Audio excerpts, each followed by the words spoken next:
asking the boys before you came on if they had watched that video I sent. I sent an email with is it Paul Schmidt? I think that's his name. Yeah, he's a voiceover, guru guy. He's a voice actor. He, instructor, coach, blah blah blah. He teaches about marketing. Yeah, and he did this video about the coming of AI, and the headline was something to the effect is 80% of voiceover going to be going bye bye, and only the 20% will remain. Oh, Uh, no, I didn't watch it, but I see it here, Mark. I flagged it now. Oh, so un, they'll be using all AI so they won't need as many. They'll just, okay. yeah, his I guess his line of thinking, and I kind of agree with some of it, that the majority of the let's say simpler run of the mill type of voiceover, your instructional voiceover, your IVRs, your corporate type of learning videos that everybody's voicing for right now is going to end up going to AI. And the only real voiceover work out there that humans will be able to do are the more creative, like the definite, TV and radio corporate commercials, the promo work, the video game voices, the this and that A lot of the actually, commercial work. yeah, that take acting, versus synthetic voices. I agree with some of that. The part that I just kind of hedge on is him saying that, oh, you gotta if you wanted to stay in this business, you gotta train, you gotta learn your skill, you gotta learn how to act, you gotta learn how to be creative, da da da, to get those other jobs that are going to be out there. Um, which true, you got to do anyways. I think you have to do that whether AI was here or not. So that point is kind of moot to me. I mean, hey, whether AI is here or whether it's not, we've still got to do that type of training and work to get the jobs. But I think, and again, this is just my little bit of simple investigation. The AI voices out there are freaking amazing. I can't believe some of the stuff they have on those sites that you can type in a simple little line, for a sample, like, hello, my name is Mark, and I'd like to talk to you today about jacking off, not Thanks, necessarily. Howard. There you go. Howard Stern's coming out. I should have had the costume on for that. But you type that in, and they've got the voices now that the inflections, I was shocked. So I mean, him saying that AI is only going to be good in this one area, I think is, I think it's going to be broader. It's to me, it does scare me for one that's been struggling, trying to get into this business, trying to get work.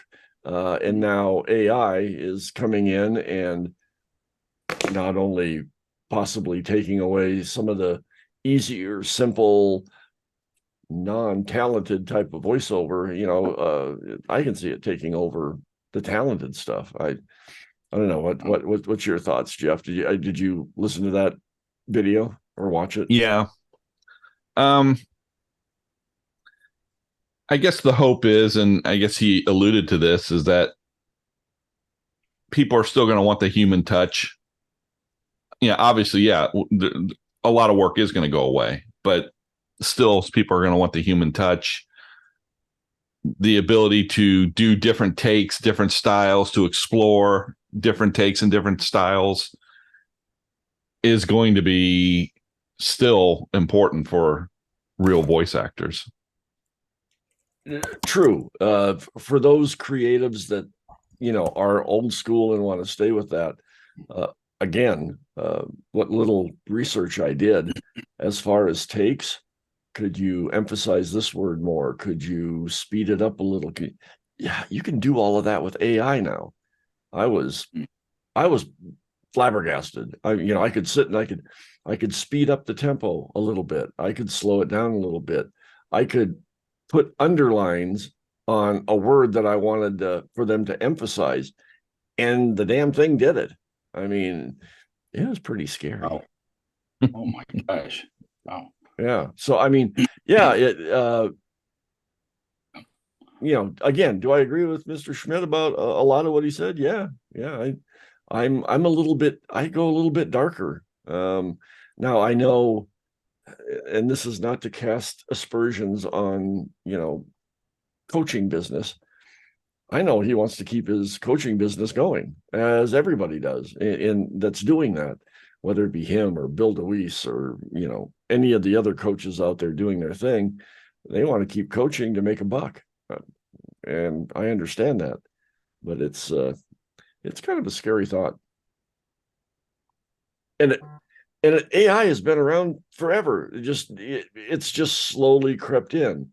I mean, when I thought about it, again, I spent pretty much a whole day just wasting time looking into it.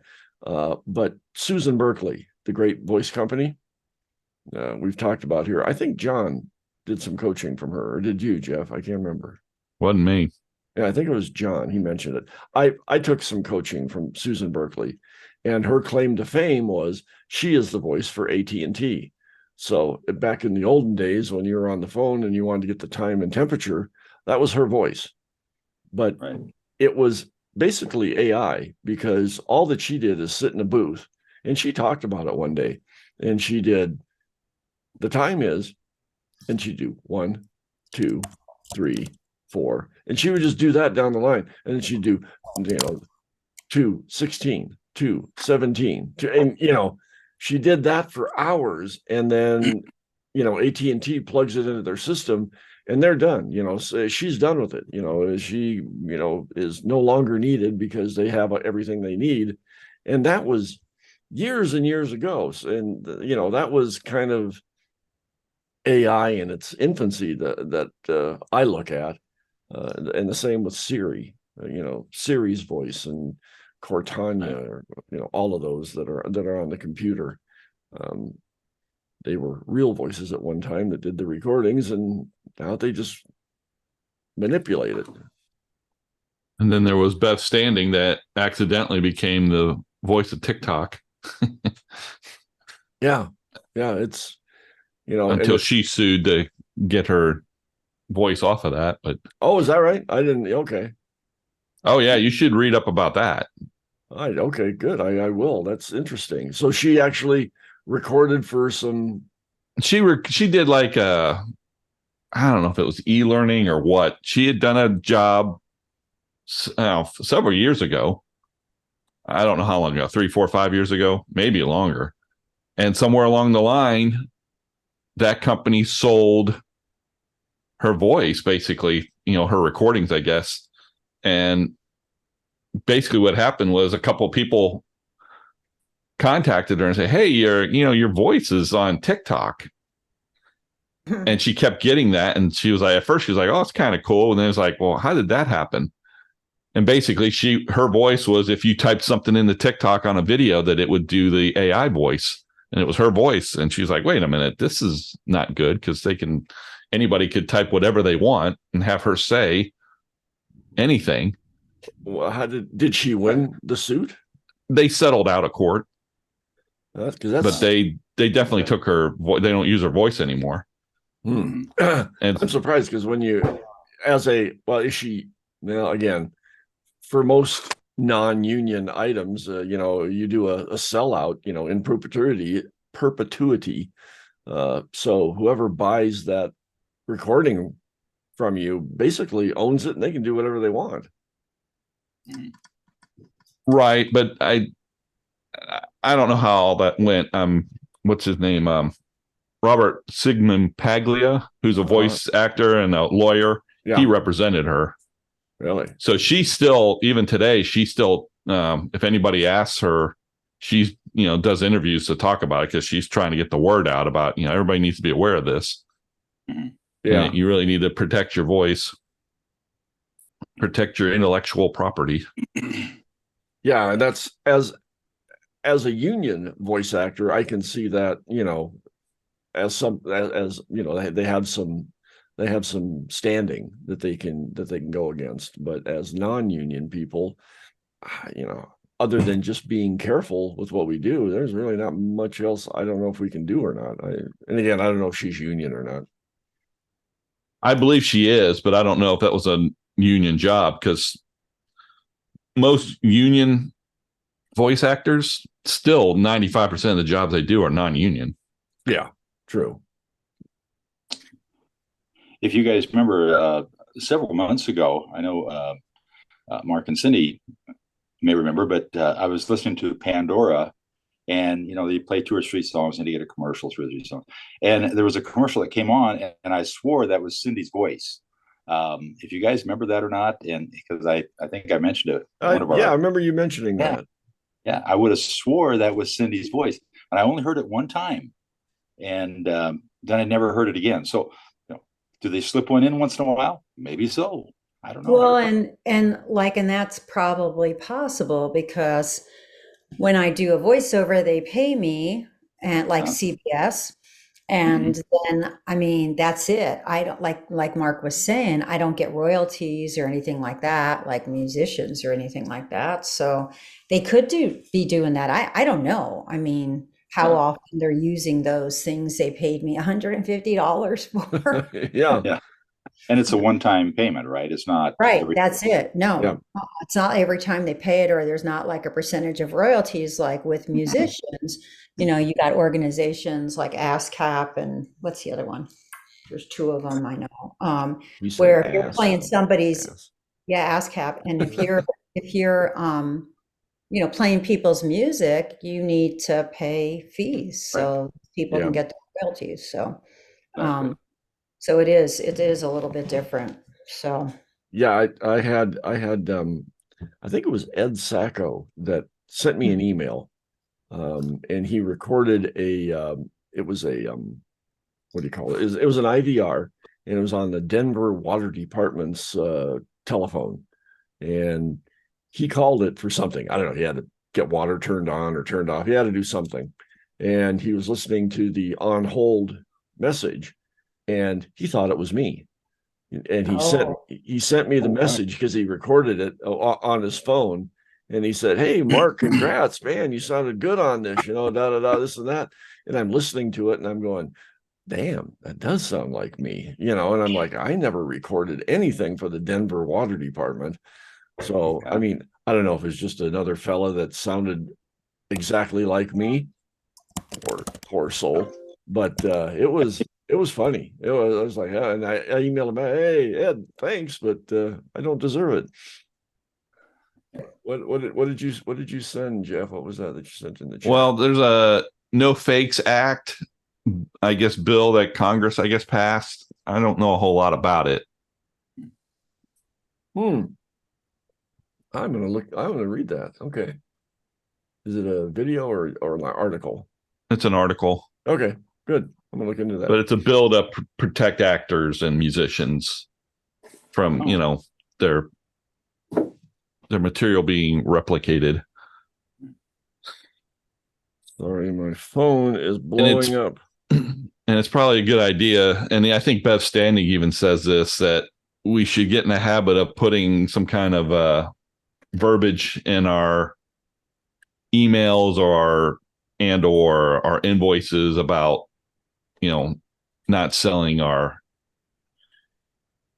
not using our voices other than what is intended for that job. All right. To help try to protect you. Yeah, as far as this Denver Water Department thing, I was baffled. Again, could be somebody that sounds just like me. So. Yeah. Wow. So, any rate, I don't know. I'm kind of right now 6 and 7s on the whole AI thing. Is it inevitable to happen? Yeah. I mean, it's technology, Probably. yeah, look at what voiceover in general did over the last 20 years. I mean, it used to be a very, very select group of people, uh, mostly men, that did the voiceover work for everything, radio, TV, just whatever voiceover was needed. It was a small group of people, and what 20 years ago, maybe 25, it broadened because of computers and the internet and Well, like Paul Schmidt said, that technology has improved the barrier to entry, so more people can get involved, and it's going to be technology that takes a lot of us out of this work. Yeah, very true. So I'm stupid enough and stubborn enough to let everybody fall out, and I'll just hang in there until they have no Yeah. they have no choice but to hire me. I'm the only human being that you're going to find right now. Everything else is AI. So Yeah, that is it. uh, All right, Nava Voices. Oh yeah, Nava. They are heavy into that. They have seminars constantly. I get. I'm a member of NAVA, and I'm getting emails constantly about different. I guess you won't call them seminars or Webinars. Webinars. Yes, thank you. Webinars. One of these days, I'll learn how to talk and do it correct for a living. But I don't know. I don't know what, if there's any more we can expound upon it, because again, I only know enough about it to be dangerous. Yeah, so Nava, they have this little, which is on that page that I sent on that second link.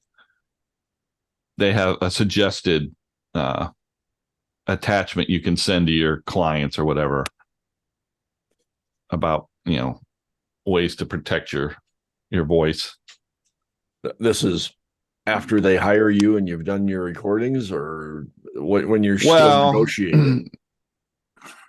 Because it's probably best to do it before you do the work. They even suggest, like, when you do auditions, like for instance, voices.com, you send a proposal, you can, put some verbiage in there about, not using your voice for other than what it's intended for that job. Oh, like in the little comments section when you send off your audition. Yeah. Yeah. I just wonder if that is going to turn off people. I think it will some. Well, I think it may at first. I don't know. It depends. If they plan on selling your voice, then yeah, it's going to turn them off. But I think a lot of creatives are going to understand, because this doesn't affect voiceover only. I mean, video producers everybody in our industry we work with, they're all worried about it too, and how AI is going to affect their job. That's true. It's amazing what they can do with the image now. I mean, we're kind of worried about, kind of selfishly, about, how it affects us. Well, it affects everybody.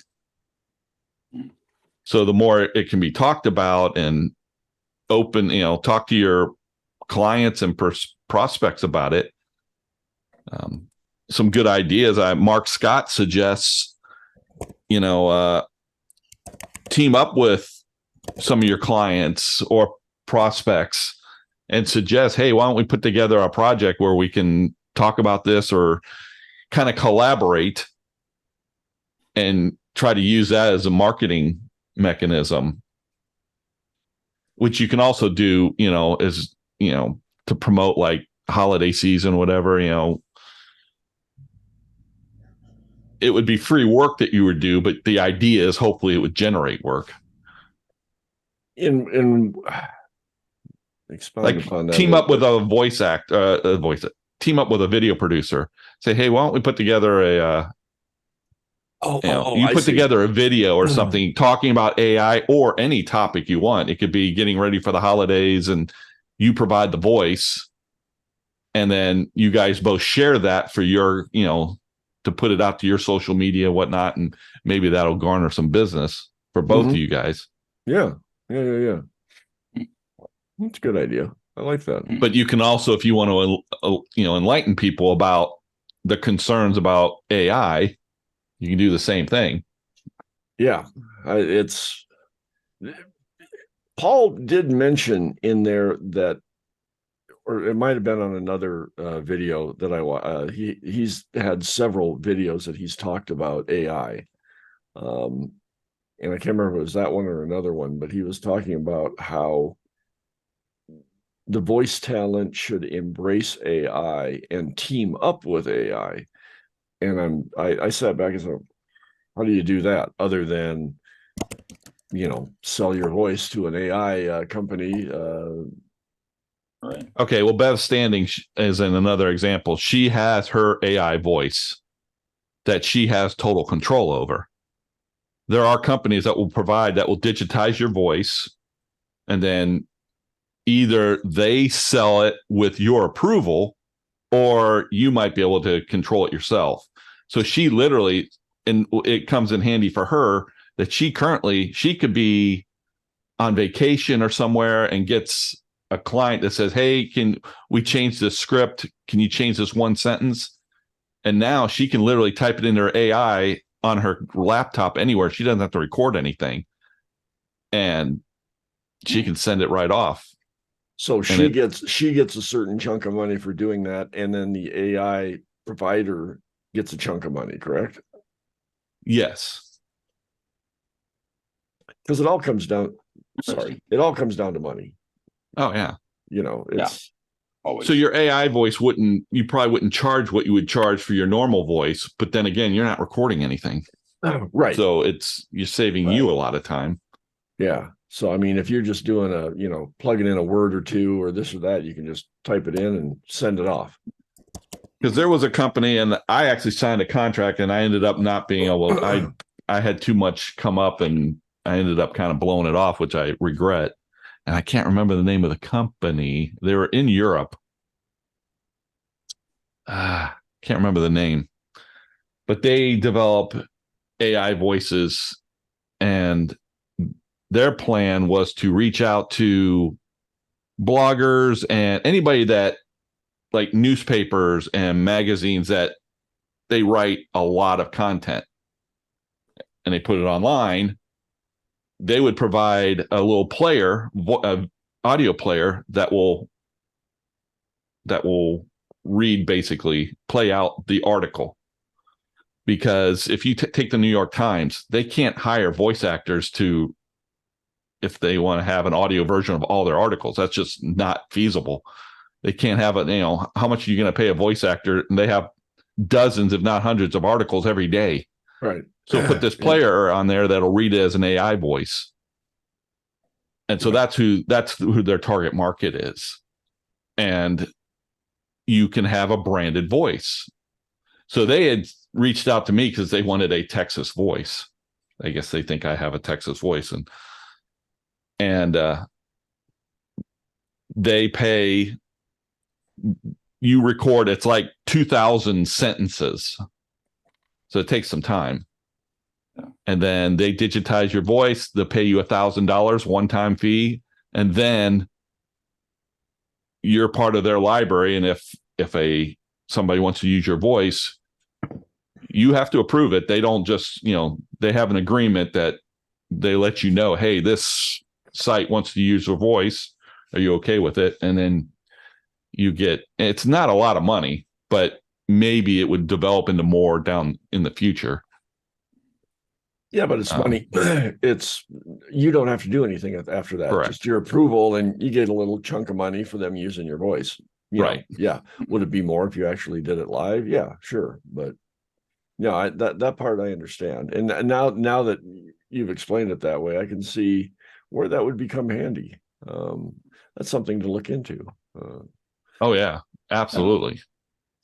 Now here's the thing. I mean, they were willing to pay me. It's getting to the point now that AI voices are like, yeah, we'll do this, but we're not going to pay you. You can pay us to digitize your voice. Yeah. Yep. And then when you need something, and you need to find the right one that is not going to try to sell your voice without you knowing. I mean, Right. there are plenty of still ethical companies out there that are willing to work with you. There are, but I'm always the pessimist that's going to say Yeah. there are those crooks out there too. Oh yeah. Oh yeah, no doubt. Yeah. And by the way, I don't hear any Texas in your voice. I was surprised when he told me that, but I'm like, all right, that's cool. I mean, he's European, so there is a certain Texas. Even people outside this country, they think of Texas, it's almost like it's a separate country. I mean, it's Texas has its world of its own and its own reputation. Yes. Yeah. Good, yeah. bad, or indifferent. That's no, you're supposed to say good, bad, and ugly. Come on, you got to get it right so we can put that sound effect in. That's interesting that the AI has come in, but I guess if you think about it, who would have thought 20 years ago that we'd be scanning our own groceries and bagging our own groceries? I mean, that's become now. I guess like we've got a job at this local supermarket, so we have to do it all ourselves. So I guess it's only every industry is going to be affected by the technology that's coming into place, and voiceover certainly no different.